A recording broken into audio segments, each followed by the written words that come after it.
Doctor Gervás, Juan Gervás, vamos a hablar no tanto de salud como de la gestión de la salud, ¿no? De acuerdo, encantado. Y vamos a hablar por esto porque reconozcamos que usted está siendo un médico, un profesional médico polémico y porque está cuestionando mucha ortodoxia sobre el tema de cómo nosotros nos cuidamos. ¿Nos cuidamos excesivamente? Sí, puedo parecer insólito, pero en realidad, para quien conozca un poco el campo, formamos parte de un movimiento mundial que promueve una medicina con límites. Es decir, no rechaza lo bueno, lo resolutivo de la medicina en ciencia, en tecnología, en humanidad, sino que pide que no se hagan promesas imposibles, porque cuando hacemos promesas imposibles nos convertimos en pseudociencia, dejamos de ser medicina. Y este tema no es nuevo. En realidad tiene como mínimo 40-50 años. Y podemos señalar un inicio claro con la Office of Technology Assessment, la OTA, que financió el gobierno norteamericano para asesorar al Congreso, que empezó a plantearse por primera vez técnicamente, aunque el movimiento viene de antes, pero por primera vez técnicamente estas cuestiones de los excesos de la medicina.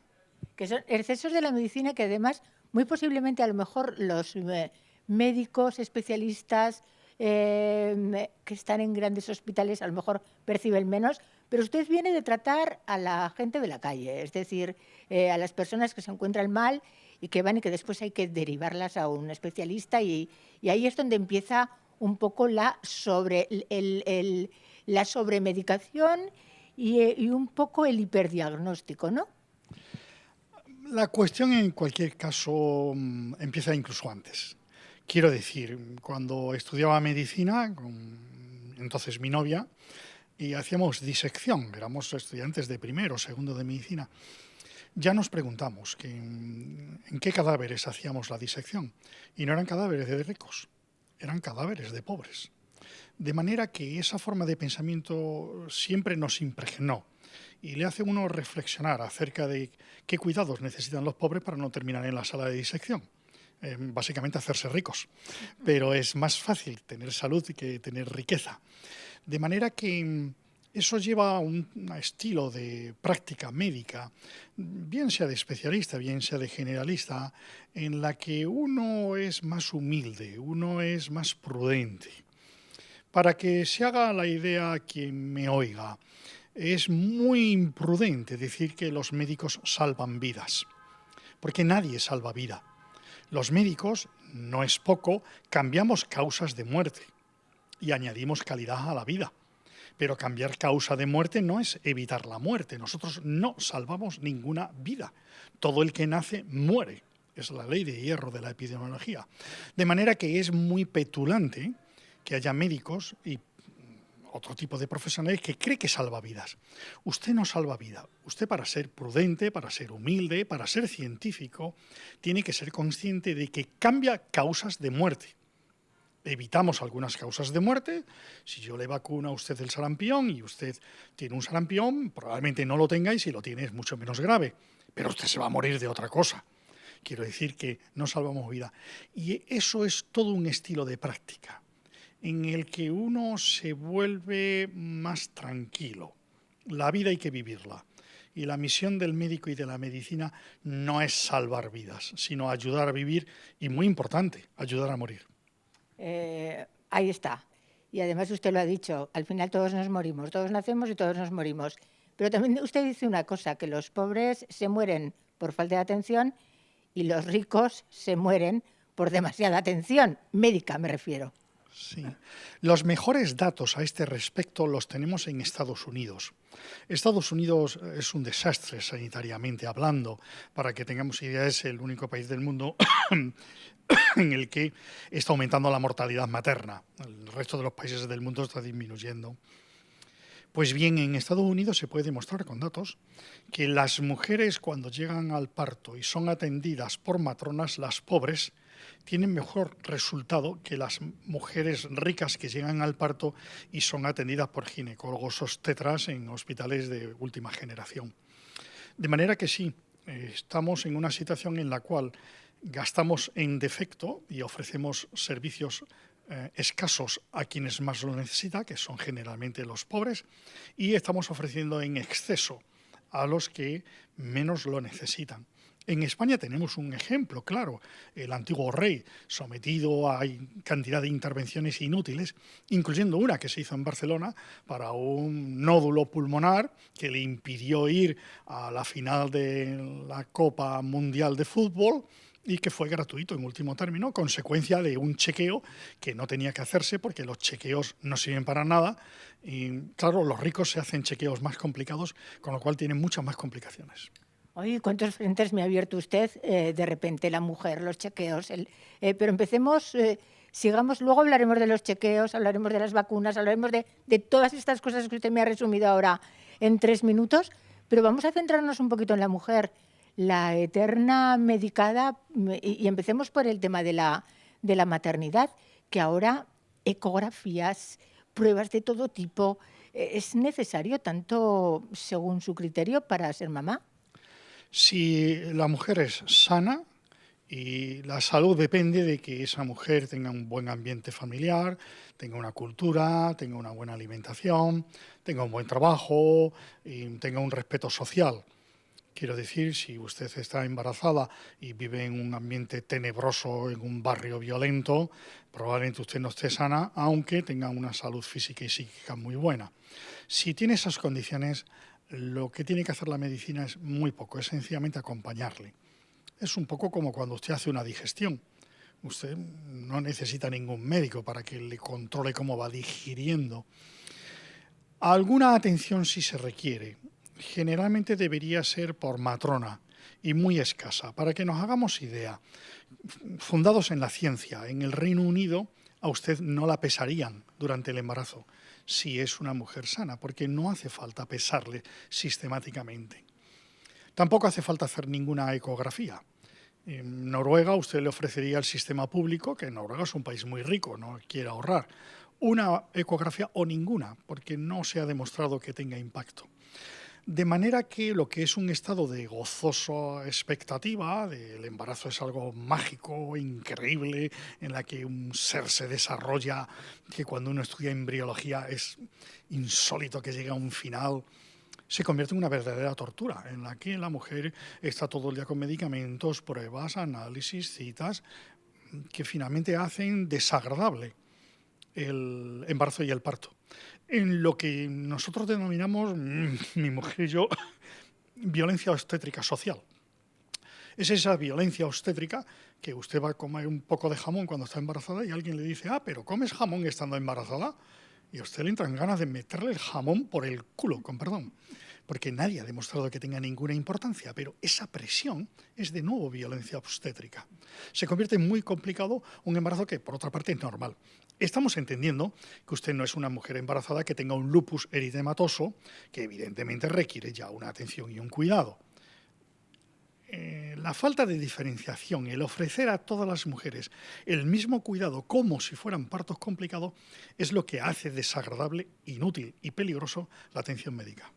Vamos a ver los chequeos, porque parece que en esta sociedad ahora ya tan avanzada, el que no se hace un chequeo es o porque no puede, porque pertenece a la parte de la población esa pobre que usted dice, o porque es un irresponsable, porque claro, con los adelantos que hay ahora, no someterse a un chequeo para prevenir, es decir, para intentar saber si vamos a tener una enfermedad o si podemos desarrollar una enfermedad. Y sin embargo usted dice, claro, cualquiera podría decir, bueno, tampoco hay nada de malo en hacerse un chequeo anual o 2 chequeos anuales porque no son peligrosos, pero usted dice que sí. Sí, claro. En medicina la máxima es que lo que no se necesita hacer es peligroso. Para que nos entendamos, usted se hace un chequeo general de los que le ofrecen, la Clínica Quirón o en Navarra. Es absurdo.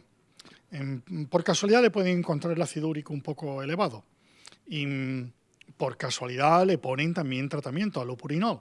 Y el alopurinol le produce una reacción con la cual usted se muere. Así que está muy bien. Usted tenía un ácido úrico elevado que no tiene ninguna importancia, que nadie ha demostrado nunca que tratarlo con allopurinol mejore sus perspectivas de vida, pero usted se muere por consecuencia de exponerse a un chequeo innecesario. Los chequeos propiamente dichos, estos chequeos que ofrecen y que se hacen incluso en las empresas, tienen más de 100 años de historia y en 100 años no han llegado a demostrar nunca que mejore la salud de los pacientes. Al contrario, la empeoran. La empeoran además a largo plazo y conforme se complica más. Así que si ofrecen a usted un chequeo de primera, que quiere decir que le hacen, por ejemplo, un TAC de cuerpo entero, a usted la irradian, pero la irradian brutalmente, porque 5 TAC equivalen a la bomba atómica, a la Hiroshima. ¿Cómo? Sí, aproximadamente corresponde a la irradiación de la bomba atómica, 5 TAC. De manera que eso aumenta la probabilidad de cáncer después de usted. O sea, que está acumulando irradiación. De esto no nos informan tampoco, ¿no? No, habitualmente no, o lo hacen de manera que no se entiende. Pero empieza a haber de nuevo, como he dicho al principio, una conciencia mundial de que no se puede seguir irradiando a la población como se está haciendo. Y de hecho son los radiólogos los que están liderando. Por ejemplo, la Sociedad Española de Radiología ha sacado consejos de no hacer tan elementales como no hacer una radiografía antes de una operación quirúrgica si no está justificado. Así que, de nuevo, ese chequeo que le hacen a usted antes de operarse, que le hacen análisis, que le hacen radiografía, en muchísimos casos no está indicado, está contraindicado porque hace daño. Insisto que no es nuevo. Insisto que llevamos 100 años en que se propuso, algo más de 100 años, 105 años, en que se propuso que hacer el chequeo a la población aumentaría la salud. Jamás se ha demostrado. Así que no se haga un chequeo. No es por ahorrar, es por su salud. Pongamos el ejemplo del cáncer, que aquí es muy complicado, porque hay mucha gente que dice, a ver, yo me he salvado porque a mí me descubrieron en un chequeo un tumor que si no me hubiera hecho el chequeo, pues hubiera podido llegar a morir. En el caso particular, nadie puede decir nada. Es como si usted va a Lourdes y usted ha sido curada. Discutirlo es muy difícil. Usted tiene su fe y usted puede creerlo y yo no tenerla y no creerlo, pero indudablemente usted ha mejorado espectacularmente. Tenemos que hablar siempre a nivel de población. Si hablamos a nivel de población, esa idea del diagnóstico precoz, del cribado, del chequeo, del cáncer de mama, de próstata, de melanoma, de colon, no tiene fundamento científico. Hablando de melanoma, ahora que llega el verano, ahora seguimos hablando, pero hablando del melanoma, que es en la época en la que las personas se quitan las pecas. Ahora se ha puesto de moda quitarse las pecas para que no se conviertan en melanomas. ¿Esto es bueno, es malo? Porque quitarse una peca solamente por ser una peca parece que da como un poco de grima, ¿no? Bueno, hay quien se quita incluso una mama. Y usted puede arrancarse el pene si quiere para no tener cáncer de pene, pero a todos nos parecería una barbaridad. Es una barbaridad, no tiene ningún fundamento científico. Pero usted sabe que ha llegado el verano porque hay una panda de dermatólogos como buitres que van detrás de los pacientes asustándoles para que no tomen el sol. Lo que ha aumentado es el diagnóstico de melanomas, no ha disminuido la mortalidad por melanomas. Así que usted disfrute prudentemente del sol. Todos entendemos lo que es prudente. Si usted es pastora, si usted es escaladora, si usted está en ambiente en los que continuamente está al aire libre y irradiado, pues hombre, tenga una protección y una precaución para que esa irradiación continua no termine irritando su piel hasta el punto. Pero si usted se está planteando pasar unos días en Sitges, usted disfrútelos, olvídese de los dermatólogos, porque el peligro son los dermatólogos, no el melanoma. Volvamos al tema del cáncer en general, porque es un tema que interesa mucho. La verdad es que ya solamente la palabra cáncer a la población la alerta, la alarma y claro, sí que es verdad que hay datos, parece, usted me los confirma, me los desmiente, que dicen que el porcentaje de población que muere de cáncer no es mayor en estos momentos que el de hace 50 años, sino, que es más o menos, son las mismas personas las que se mueren de cáncer. Entonces, esto es un poco, contradice un poco al tema de si me hago chequeos, puedo salvar más la vida, ¿no? La idea general es que lo que ha aumentado es el diagnóstico de cáncer, pero la mortalidad de cáncer ha disminuido poco y lo que ha disminuido ha sido por las mejoras quirúrgicas y terapéuticas, quimioterapéuticas. Por el diagnóstico precoz prácticamente no se ha modificado. El diagnóstico precoz se está convirtiendo en un problema de salud pública. Esta mañana he difundido en concreto un artículo exactamente sobre el problema de salud pública que crea el diagnóstico precoz del cáncer, porque usted lo que diagnostica son cánceres que no van a matar. Esta es una cosa que hay que trasladar a la población. La palabra cáncer no es equivalente a muerte. Muy pocos de los cánceres son los que le van a matar. La mayoría de los cánceres los controla el propio cuerpo. Es decir, no crecen, incluso en algunos casos desaparecen. Si usted los busca activamente, los diagnostica como cáncer, los trata como cáncer, cree que se ha sido salvada de un cáncer, pero en realidad ese cáncer nunca hubiera crecido. Es lo que llamamos sobrediagnóstico. El mejor caso con el que hay mejores datos es en un cáncer de los niños, terrible además, que se llama neuroblastoma, que se puede diagnosticar muy fácilmente, precozmente, tomando una muestra de orina al bebé, con 2 meses, 3 meses. Y sin embargo se demostró que cuando se hacía, morían más niños. Morían más niños por eso de los cuidados médicos innecesarios. Porque al operar a los niños por esos cánceres, por consecuencia de la operación, los niños morían. Si se les dejaba, muchos de esos cánceres curaban solo. Y no estoy hablando de nada de esoterismo, no estoy hablando nada de cosa pseudociencia, estoy hablando de artículos y textos publicados en las mejores revistas del mundo, como el New England Journal of Medicine, y por gobiernos como el de Japón, Austria, Canadá, Alemania, que han decidido no hacerlo. Así que en el momento actual estamos criando a los niños, y ya también en España, sin hacer el cribado, el diagnóstico precoz del neuroblastoma. Y usted me preguntará, pero el neuroblastoma, el cáncer de los niños, cuando da síntomas, ya a lo mejor está invadiendo, ¿sí? Necesitamos buenos médicos que diagnostiquen muy bien al niño, pero que no hagan diagnóstico precoz, porque tendremos más muertes. Así que es un equilibrio.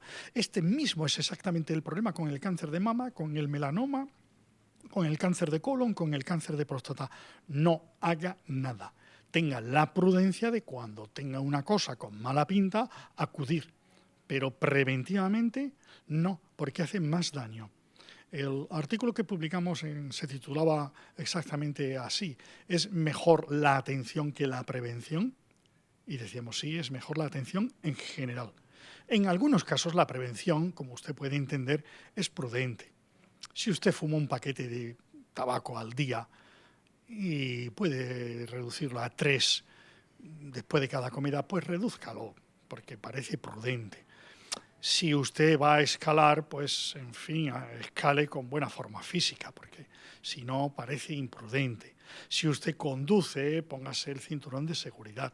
Quiero decir que hay normas de prudencia, también en medicina, que tienen lógica y demostración científica. Pero en muchos casos en medicina el conocimiento es contraintuitivo. Usted ve la puesta del sol y a usted le tienen que jurar que el sol no se pone, porque el sol no se pone, es la Tierra la que gira, pero es contraintuitivo. Yo soy capaz de jurar que el sol se pone, yo lo veo, se pone, se hunde. Pues no, es una impresión. Esto sucede en medicina también muchas veces, que usted es capaz de jurar que le han salvado de un cáncer. Pues júrelo, pero no es verdad. Entonces es la prevención vista desde otro punto de vista. Es la prevención, ¿la hemos entendido mal o la prevención se ha vendido mal o la prevención de alguna manera se ha querido generalizar a toda la población? ¿Para qué? Es una mezcla de todo ello. Ha señalado muy bien que hay una colusión, en el sentido de colusión, de confluencia, no de colisión, de confluencia de intereses. Por un lado, los humanos queremos la vida y la juventud eterna, pero no es nuevo. El primer poema del mundo occidental de Gilgamesh, de hace casi 5.000 años, ya se refería a la búsqueda de la fuente de la juventud eterna. Así que no es nada nuevo, es algo que todos aspiramos a vivir eterna y una juventud que no existe. Pero empiezan a venderla a los médicos, que ese es el problema que no había antes. Hay un interés de los médicos de una actividad, de un Hay un deseo de los políticos de vender imposibles, que consiguen votos ofreciendo las mamografías a las niñas recién nacidas. Ya no le vamos a hacer mamografía a las niñas recién nacidas. Hay la academia, los investigadores, pues alrededor de ello hay proyectos, financiación, actividad, cursos. De manera que finalmente se produce algo que es terrible, porque lo que se produce es un aumento en el gasto sanitario, en el que finalmente empieza a disminuir la salud. Es decir, que si seguimos gastando más, que es lo que comentábamos antes, la consecuencia es que la salud disminuye, no que aumenta. Todos entendemos que en África, para que poner un ejemplo que se me entienda, en algunos países de África en los que la tasa de cesárea es del 1%, significa que muchas mujeres mueren en el parto por falta de cesárea. Claro, ese es el 1%. Cuando en algún hospital de Alicante, por poner un ejemplo español, privado, la tasa es del 60%, pues es una brutalidad parecida a la de África en el sentido de exceso. Porque la tasa tendría que estar alrededor del 15, 18, 20%. En ambos extremos hay un uso exagerado de una actividad sanitaria. Curiosamente, en el ejemplo que estoy poniendo, además no se ha promovido en los países pobres una intervención muy sencilla que se llama sinfiotomía, con la cual se evitan las muertes por cesáreas, y puede hacerlo incluso un agente de salud. Toquemos el tema de las vacunas, más que nada porque está súper de moda, porque es un tema conflictivo, porque ha habido muertes por no estar vacunados, muertes por estar vacunados. Hay un lío tremendo, las madres, los padres no saben qué hacer y bueno, pónganos un poquito de luz, porque usted dice no a las vacunas, pero sí a las vacunas, las dos cosas. Claro, yo soy médico general, me he jubilado, he sido profesor de salud pública y sigo siéndolo, y como usted comprenderá, es como si me dice que estoy en contra de la medicina. ¿Cómo voy a estar en contra de la medicina?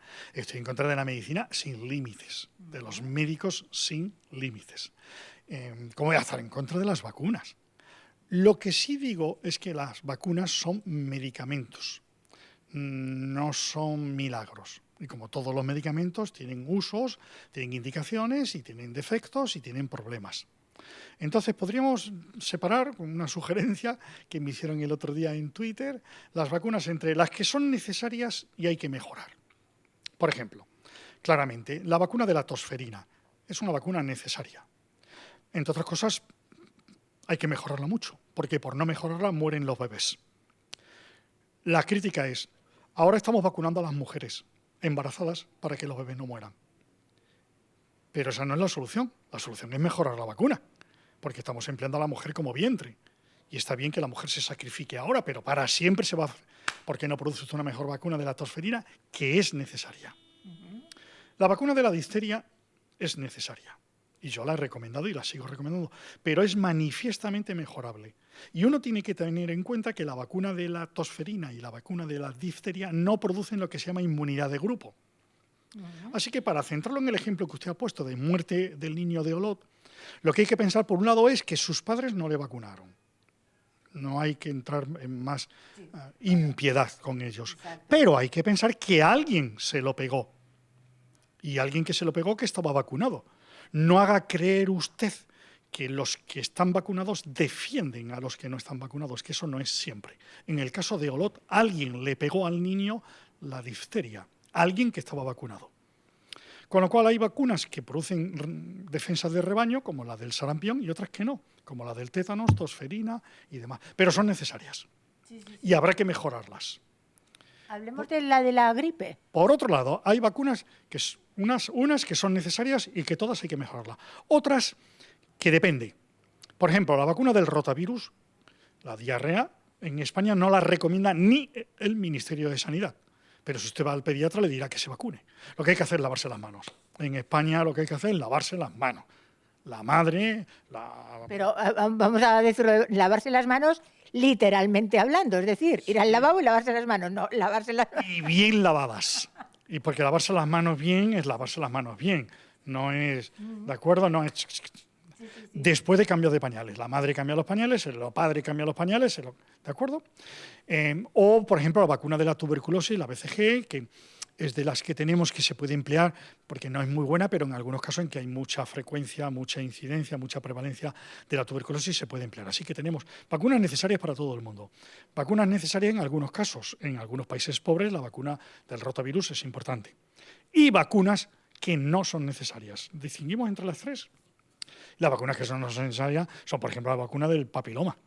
La vacuna del papiloma, la que dicen que evita cáncer de cuello de útero, es una falsedad, es un experimento. El colmo es lo que están haciendo muchos ginecólogos en el momento actual en España. Y es que cuando a la mujer le da positivo el virus, porque le hacen una citología, le dicen vacúnate para curar la infección. Eso es como decirle que vaya a Lourdes o como que se santigüe con agua bendita, porque no tiene ningún fundamento científico el uso terapéutico de la vacuna. La vacuna de la gripe. La vacuna de la gripe, las revisiones Cochrane, que es la Biblia, podríamos decir, de la ciencia en medicina, han demostrado reiteradamente que no sirven ni en sanos ni en enfermos, ni para disminuir la transmisión. Y en personas de riesgo, como dicen, personas de riesgo... No. Un niño con mucoviscidosis, una embarazada, no tiene ningún efecto... Una persona con afecciones pulmonares, por ejemplo. Cardíaca, no tiene ningún efecto beneficioso. Una persona con EPOC, con enfisema, con la vacuna de la gripe puede tener menos cuadros en el invierno de reagudización, pero no menos mortalidad. No disminuye la mortalidad de los pacientes que se vacunan, no disminuye la transmisión, eso que se dice a los abuelos, que se vacune usted. El colmo además es que la vacuna de la gripe, que le dicen y le mienten que tiene que vacunarse todos los años porque cambia el virus, es falso. Y de hecho ya el Ministerio de Sanidad lo señalé y lo ha cambiado. Es que la vacuna de la gripe dura 2-3 meses, como mucho. La vacuna de la gripe lo que disminuye es la gripe, la molestia de la gripe. Pero claro, los cuadros gripales que tenemos nosotros en el año, aproximadamente el 80%, 80-90% no son de gripe, son adenovirus, rinovirus, con lo cual, y para que nos hagamos idea, viene a disminuir 0,2 días de baja laboral.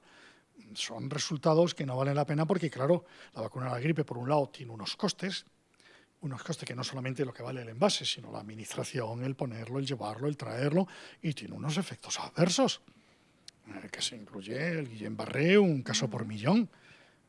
Bueno, pues si tiene algunos costes y no tiene beneficios, hay que dejarlo de tener. Para no hablar de algunos casos concretos, como la de la gripe A, del 2009, que en los países nórdicos produjo narcolepsia. Usted imagínese lo que es que haya vacunado a su hija adolescente para que no tenga gripe y se quede con narcolepsia, que se vaya durmiendo el resto de su vida. Sí. Bueno, hay que pensárselo. Sí, claro, si lo pone así. Entonces, este sí que sería, el de las vacunas, un caso que define mucho eso que dice usted de que en los países pobres se mueren por falta de ellas y en los países ricos nos morimos por exceso de ellas, ¿no?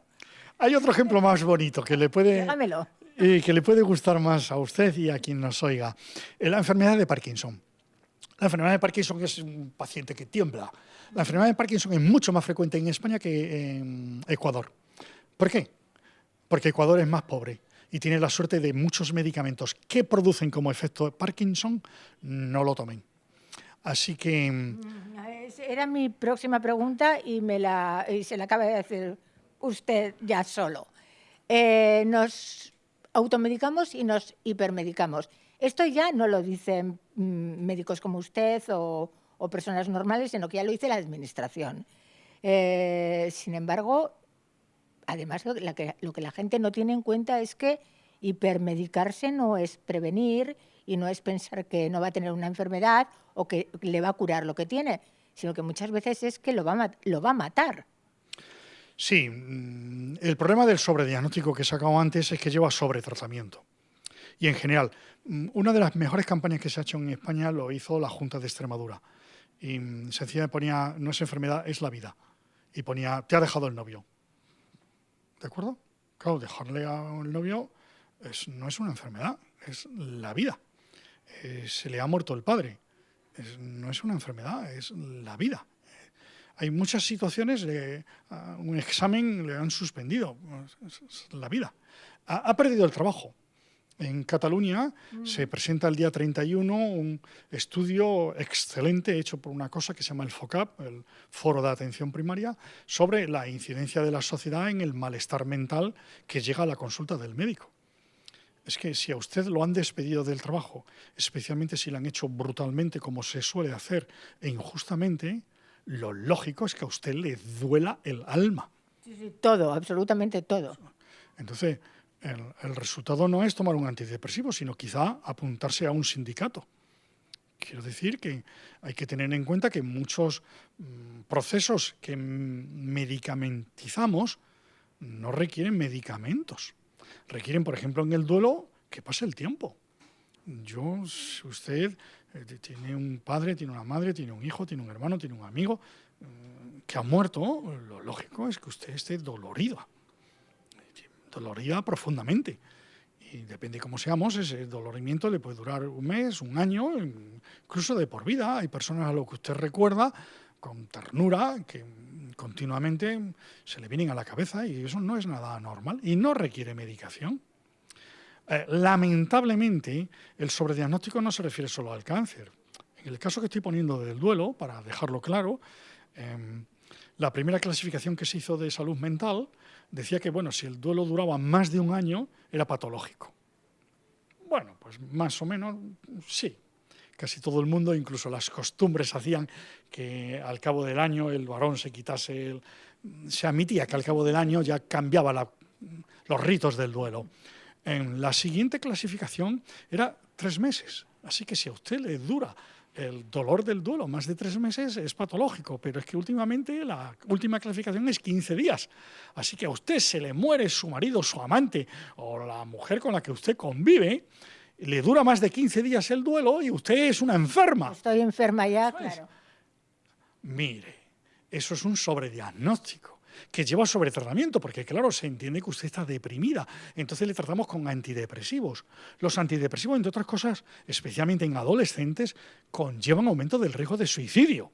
Somos el primer país en Europa en consumo de antidepresivos. No entraremos hoy en ese tema porque no hay tiempo, pero eso es terrible.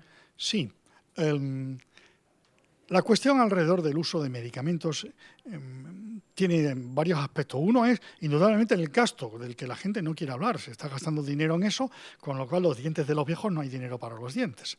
Y el otro es que se emplean en exceso productos que son tóxicos.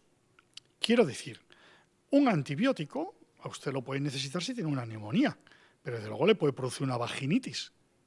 La vaginitis es de las cosas más molestas que hay. Si usted tiene que tener la vaginitis porque se cura de la neumonía, pues vale la pena. Pero si usted está tomando el antibiótico porque tiene un cuadro viral que no le va a servir para nada y tiene una vaginitis, la verdad, le entran ganas de disparar. Ese balance es muy importante, que es un poco conclusión de todo lo que estamos hablando. La medicina tiene que ofrecer un balance entre beneficios y perjuicios. Y el balance tiene que ser, si usted está muy enfermo, más riesgoso. Si usted tiene una apendicitis que estaba en el monte y está medio muriéndose, las medidas que yo tome, aunque sean muy riesgosas, todos comprenderemos, incluyendo su familia, sus amigos, que no la jugamos. Bueno, pues hay un riesgo incluso de muerte en mi intervención, pero es que se va a morir. Cuando usted está perfectamente y yo le propongo que se vacune de la gripe, la vacuna que yo le ofrezco tiene que ser perfecta. No puede haber dudas de que le vaya a producir, como la del papiloma, cuadros que puedan llevar a la muerte. ¿Se comprende? La sociedad está preparada para ese balance. Hay que explicarlo con claridad. Pero hay un movimiento mundial que se refleja muy bien en lo que está sucediendo en los países nórdicos. Que claro, las embarazadas con cesáreas son pobres. Porque las mujeres inteligentes de clase alta ya no quieren cesáreas, porque saben que tiene mucho más riesgos que el parto vaginal. Esto es un poco que hemos aprendido con el tabaco.